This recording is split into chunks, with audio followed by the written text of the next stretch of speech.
Hey guys, today I am reacting to Geography Now Canada. Should be really interesting. First of all, Canada is like the second largest country on earth after Russia, I am pretty sure. It's the largest country in the Americas, in the North American continent. A lot of lakes, cool weather, and just a lot of biodiversity as well. So a lot to see in Canada. So let's get into it. And if you could like this video and subscribe to the channel, that would really help out. Here at Geography Now, we got over 40 people that emailed us to help out with this episode from Canada. So without further ado, here comes the Canada episode.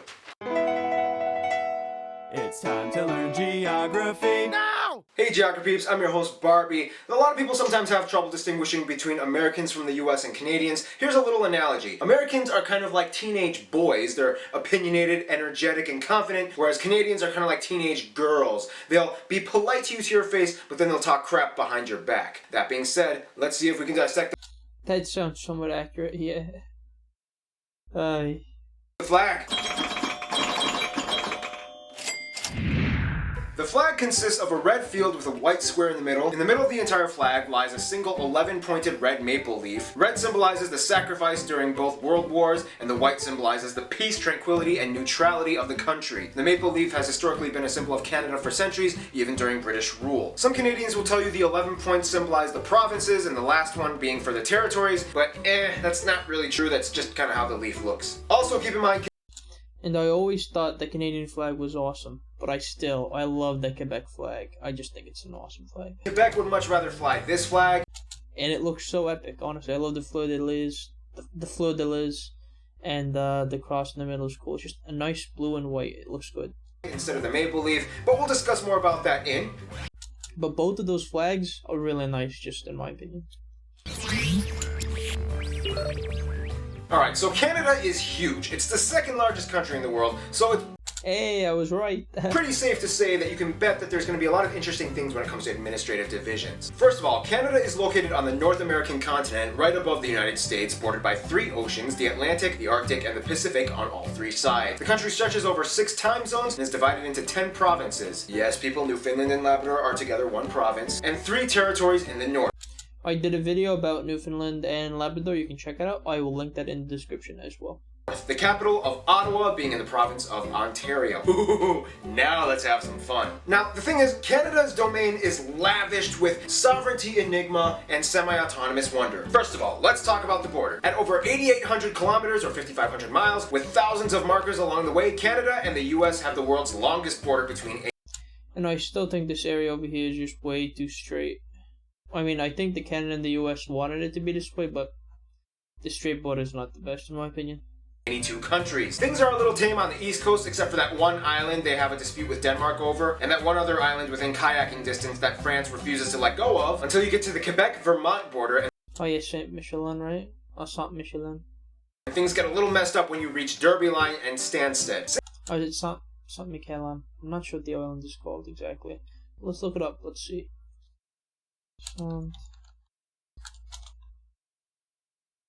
Yeah, Saint Pierre. Fuck. I don't know how to pronounce it really. I guess yeah. Saint Pierre and Miquelon or Michelin. I'm not even sure, honestly.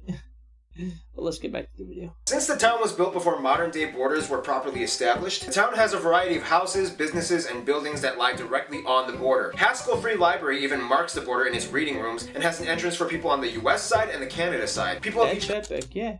Frick, that's epic, yeah. country must enter on their side, and if they exit on the opposite country, they must stay on the sidewalk and report to the customs office. Failure to do so and stepping on the road can result in arrest. And this delightfully accidental slab of confusion, known as the Northwest Angle that belongs to Minnesota, mostly owned by the Ojibwe tribe, situated on the Lake of the Woods, where you Ojibwe tribe, that's cool. Yo, I feel like the Native American border should be more acknowledged in, like, these maps in North America as well. And South America even, yeah. You can find the reassuringly perfect getaway spots, Massacre Island and Little Massacre Island. The rest of the border tries as best as it can to cut straight on the 49th parallel, even though it zigzags a little bit, and 4 airports have runways that either straddle... That seems just stupid, honestly. The borders do not need to be straight. Or are exactly parallel to the border. Somewhere around 80% of Canadians live within 100 miles or 160 kilometers to the border of the US, and the Yeah, that's true. Most of them, yeah. further north you go, things just get a little kind of fuzzy and neglected. They still have a little bit of trouble integrating the rest of the land the further up you go. There are only 2 main highways that lead to the Yukon and Northwest Territories from the south, whereas there are virtually no roads leading to any of the provinces or territories into none of it. The only way to get into none of it is to either fly or take a boat. I mean, technically you could walk across the border, but that would suck. Speaking of none of it, Canada has the most northerly inhabited place in the world. Alert Canada, a perpetually icy, frozen, desolate settlement typically operated by as few as 5 people year-round, functioning as both as a militaristic station and a seasonal research facility. Now, the one thing you have to know about Canada's administrative divisions is that it all kind of constitutionally fits together until you get to Quebec. Although Quebec is still considered a province of Canada, they've made it very clear in the past that they have a strong sense of Quebecois nationalism that many even take to the separatist extreme. Nonetheless, many of Canada's divisions and functions are heavily influenced by the landscape, such we will discuss in... Okay, so once again, Canada is huge and often referred to as the Great White North. However, not all of Canada is a chilly Arctic tundra. First of all, Canada's physical features are built with a strange yet complementary mix of geological and meteorological... Yes, that's a word. Score! Meteorological facets. Looking at Canada, one of the most notable features that sticks out would have to probably be the Hudson Bay. The second largest bay in the world after the Bay of Bengal, and the largest bay that freezes over in winter. This bay provides a drainage basin that hydrates about half of the entire country and a little bit of the northwest of the US. The strange thing is that the Hudson Bay actually sits on a gravitational anomaly in which gravity here is actually a little bit lower than the rest of the planet's average. It has to do with some kind of sciencey reason about ground convection and ice melt rebound, yada yada yada. Hey guys, want to lose some weight? Try the new workout and diet trend, Hudson 90X! Our diet and workout plan includes going to the Hudson Bay! No, but seriously, almost nobody lives along the Hudson Bay. It's almost impossible to build roads with the rugged, splotchy rock landscape with too many ponds and lakes getting in the way for any straight highway to be built. Speaking of which... But I mean, it's not like you necessarily need highways. I mean, they can help, but it does seem like it would be a productive area to build though, because it's around the coast, that area. At around 2 to 3 million, it's... But it's probably a lot colder up there as well. It's actually speculated that around 60% of all the world's lakes and about 30% of all the world's fresh water can be found in Canada. Tap water can actually have better quality than bottled water in Canada. This has to do largely with the domineering freckly crevice zone that takes up about half of the entire country, the Canadian Shield. The Canadian Shield is a wide plateau of exposed Precambrian igneous rock that harbors little soil and vegetation, but offers a glory field of mining. Canada has some of the world's richest deposits of metal ores like nickel, gold, silver, and copper. 2/3 of all the cesium in the world comes from one mine in Manitoba, Burnick Lake. Fun little side note, Canada has the world's largest third-order lake island. That's an island in a lake on an island in a lake on an island. Located on Victoria Island, this little squiggly 4-acre rock was discovered by map nerds who scrolled Google Maps just a couple of years ago. The island has no name and has most likely never had anyone step foot on it. I mean, I'll do it if nobody else will, but I might need a corporate sponsorship. I'm looking at you, Aunt Jemima. Canada also has 2 of the top 10 largest impact craters on Earth. Sudbury Crater in Ontario and Manicouagan in Quebec with its almost perfectly circular imprint flooded and now a reservoir that you can see from space. Okay, there's a lot more in this section, so I'm just gonna kind of rapid fire throughout all the rest of the facts. About 40% of the country is covered in forests and about 1/10 of the world's forests are in Canada. Over 60% of the world's polar bears live in Canada. The Bay of Fundy has the world's highest tidal range with the highest point being over 16 meters. Niagara Falls looks cool. Mount Thor has the world's highest vertical drop. Quebec alone supplies about 70% of the world's maple syrup, and they actually have a maple syrup reserve with over 222,000 barrels of maple syrup. Prince Edward Island has a weird natural phenomena in which the sands on the beach make this weird squeaking noise when you step on it. Here's some footage.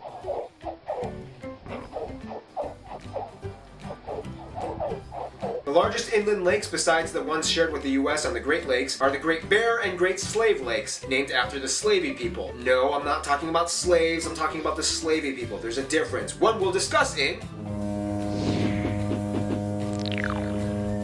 This should be interesting. Hopefully it goes over some like the Native American groups, like the Inuit peoples and the what's it called? Trying to think. Besides Inuit, there's just also this, I guess, a mixed group in like Quebec, I think, as well. It's sort of like mestizo and in the lower part of the Americas. So yeah. Oh yeah, the Métis. I think it's the Métis people. Let me see. Métis people.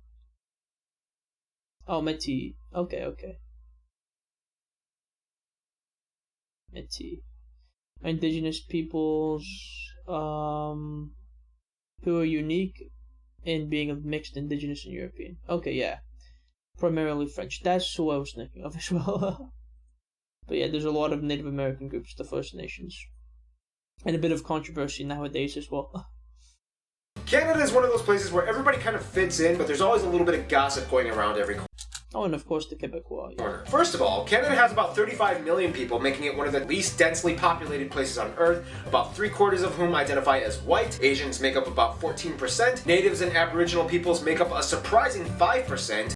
That's good at least. I mean, could be a lot more, but still, good. Blacks at 3, Latinos at 2, and the rest are just kind of everything else. Now again, Canada's population takes another turn because in addition to ethnicity, Canada also has linguistic groups. About 1 out of every 3 Canadians either speaks French fluently or understands enough to get by. The whole Quebec thing kind of plays a paramount role in Canada. Probably a bit of like linguistic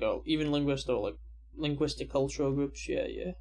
Canada's societal operations. They kind of have to work really hard to make sure that this one province cooperates. Also, keep in mind, Quebec isn't the only place in Canada where French is spoken. Communities in Ontario, Manitoba, and especially the Maritime province like Newfoundland, New Brunswick, and Nova Scotia have huge communities of French speakers. The difference though is that these French speakers have an even deeper level of segregated culture. Many people in the Maritime provinces have a unique Acadian French culture that differs from Quebec. Fun side. Also in the U.S. a bit, with well, he's gonna mention Cajun in Louisiana because they're descended from these groups as well. But also in the northeastern part of the country, in like Maine, and such, there's a lot of this like Acadian culture as well, and also just a lot of Quebec culture kind of seeps in as well. I mean, because New York like kind of shares a border with Quebec and Ontario, as well as like some other states like Vermont, and pretty interesting.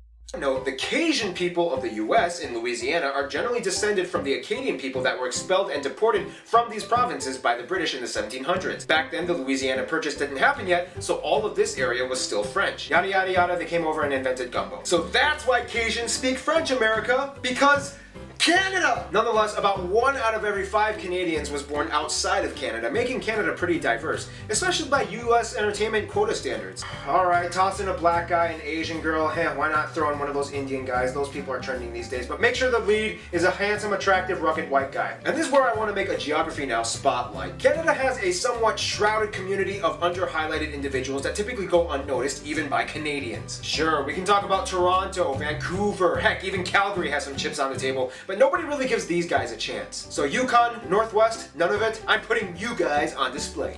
Awesome. Together, the population of all 3 of these territories is only about 110,000 people, making it the most sparsely populated area of all of Canada. First of all, still 110,000 people is quite a lot, yeah. Indigenous peoples of Canada number about 850,000 and altogether have about 630 reservations speckled throughout the entire country.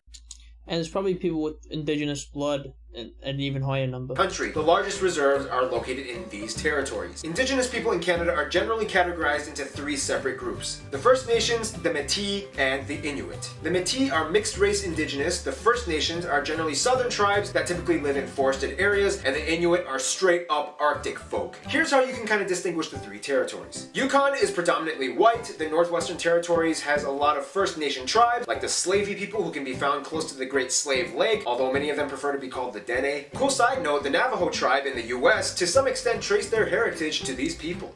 Oh yeah, I heard about that. I also did a video about the Navajo tribe, or like American reservations and like nations. You can check that out. I'll link that in the description as well. But yeah, like the Navajo, I think in Navajo it's like Dene, which kind of sounds like Dene. Interesting. See how everything is connected, people? Finally, we reach none of it, which is almost I think Apache, Comanche are like also kind of related to these groups as well. Like they have Canadian sort of origins. I mean, Canada didn't really exist when they migrated down there. But yeah. Exclusively Inuit. The Northwest Territories and Nunavut actually used to be part of the same territory, but then in 1999, Nunavut was like, I ain't having none of it, and became its own thing. No, but seriously, Inuit culture is one of the most underrated and culturally fascinating things you'll ever encounter. They speak Inuktitut, a cousin of the Greenlandic language. They can pretty much understand each other, and they have their own written script that you can find on street signs and traffic posts. They have a long history of vibrant traditions, rituals, games, music, and even cuisine. Awesome stuff. If you ever come here, make sure you try some whale blubber and watch a throat game song, which looks like this.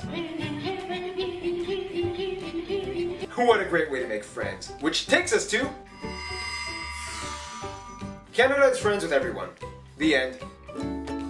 Nah, okay, let's elaborate just a little bit more. Okay, so Canada does kind of typically maintain a foreign policy that does encourage diplomacy outreach to pretty much every country that they can grab at. Heck, they even had good ties with Cuba after the US put an embargo on them. Nonetheless, Canada's relations kind of typically shadow those of the US. Allies with the same allies, and opponents with the same opponents. I mean, have you seen the movie Argo? First of all, Canada is not only part of the Commonwealth, but the Commonwealth realm. Yes, there's a difference. So in general, they pretty much get along with everything that was once part of the British Empire. Then you get the Francophone countries that also gel well with Canada as well. The funny thing is, although the US complains about the immigration procedures of Mexicans Oh yeah, Canada wants more of them. Yes, because they want more people. into the US, Canada is actually trying to coerce and entice Mexicans to come in. With its low birth rate and a need for a bigger workforce to assist the aging population, Canada has relaxed its immigration and visa policies in order to gain skilled workers, and specifically from the Central American regions. Flyers and advertisements are spread all over Mexico, encouraging them to move in. Of course, when it comes to those closest to them, Canada does have their top pick: the United States. Some say Canada is like the little brother of the US, some say it's like the best friend, but in all honesty, Canada and the US are kind of like teenage high school sweethearts. Canadians and Americans have been there for each other since day one. The US is the largest export and business partner of Canada and shares the closest diplomatic ties both nationalistically and militaristically. The difference between Canadians and Americans, though, is that Americans gained their independence by force, whereas Canadians by diplomacy. American immigration policy is like a melting pot where people are kind of expected to assimilate, whereas Canadian foreign policy is kind of like a mosaic. People are encouraged to be distinct culturally. In all honesty, though, they are kind of like a cute little teenage boyfriend-girlfriend couple. Sometimes they like to poke fun at each other, but at the end of the day, they're totally dating and they're totally making out with each other in the back of the movie theaters. In conclusion, Canada, you little sweet cheek you, I'll pick you up at 7. We're going out for some pancakes on that island,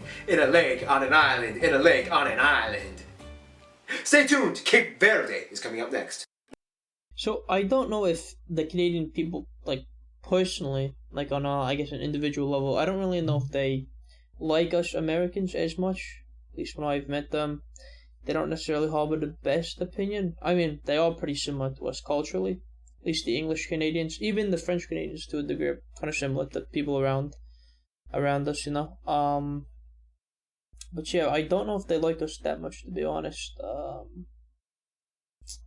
It's just, I mean, sometimes when you talk to them, they just have a lot of negative opinions about us. You know, think every American is stupid, ignorant, etc., etc. But I mean, I guess from like more macro like type policy, like, you know, the military, economy, politics and such, they are pretty close. Probably the closest to the US, yeah. And the culture is pretty much the closest, you know. But yeah, anyway, neat stuff. If you like this video, please, well, if you liked my reaction, please like this video and subscribe to the channel below. Thank you so much for watching. And, yeah, let's check out some of the comments. Should be good. When you hear about Canada and how peaceful and unwarlike they are, when you realize Canada never lost a war before. Oh, damn. I feel like we Canadians pretend to like the US, but we're really just like, the fuck is happening down there? Yeah, a lot of Canadians just don't really like us, to be honest. Oh well. Miyuida, we only know 3 things. Help people, make your position better, and protect yourself. Bonus, watching the USA election with popcorn. Canada, you are the nicest country in the world. You are like a sweet apartment over a meth lab. I mean, I don't know if they really are the nicest, personally. I mean, I've met some, you know, I don't know, the nicest people. I don't know if they're the nicest all the time, but yeah, they're not bad. I mean, you know, there's assholes in every country, to be honest. You know, generally though, Canadian people aren't bad. Yeah.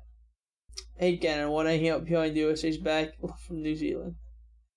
It's crazy to me that tap water is undrinkable almost everywhere in the world. Here in Montreal, mostly all the water we drink is tap water in the water stream. I mean, for me personally, my tap water is fine. It's pretty great, honestly. Great video, but how to start a war in Canada. Hockey team loses, so they attack. Yeah, hockey is a bigger deal in the northern part of the U.S. as well. Canadians and Americans have been there since day one. So this guy is going to ignore the War of 1812. Yeah. I mean, Canadians and Americans share a lot of similar ancestry. Even a lot of Americans are Canadian descended, and a lot of Canadians are American descended. You know, a lot of vice versa stuff. We probably do have the most similar culture of any countries. Canadian. Oh, geography now. Newfoundland. Canadians must be American. Bye. We are Canadian. We get along with everyone, and we are a nation full of compassion and peace. God bless Canada. So America and Canada are dating, but earlier you stated that America is in love with Australia. There's something going on that Canada doesn't know about, or does America just really want like a treeway? I don't know if I'm comfortable with koalas covered in maple syrup holding guns. None of it. Ottawa. Canadians like me dies.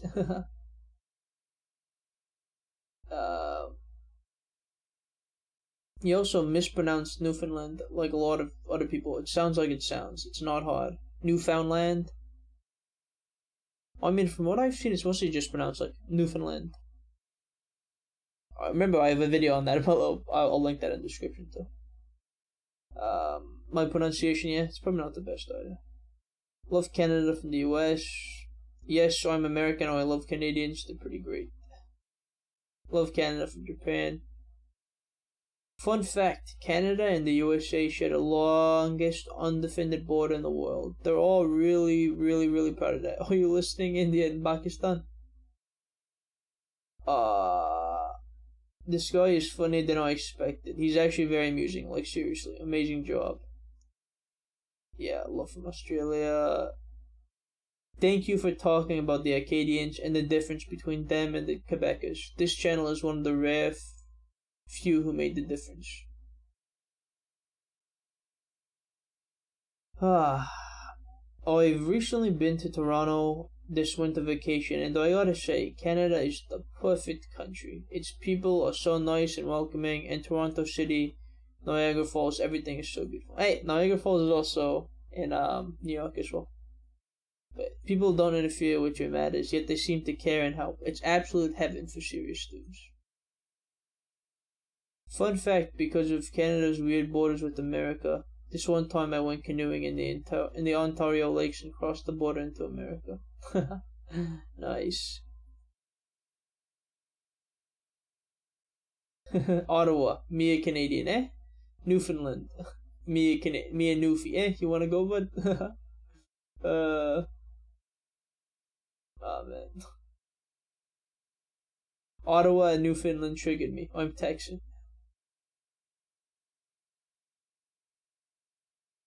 As an Acadian in New Brunswick, I'm very happy you mentioned the difference between Acadian French and Quebec French. And you know, with those Franco-Canadians, I am generally pretty like on good terms with them. They're pretty nice people, and I like the sort of like bluntness, you know, they have. It's good. I live in Northern Ontario, and I love this video. Thank you for talking about the native tribes. Not very many people actually bring attention to them. Yeah, I mean, they really should get more attention. It's interesting stuff. And they're the native people, you know? Anyway, this was pretty cool. Definitely enjoyed the video. And if you enjoyed my reaction, please like this video and subscribe to the channel. Bye-bye.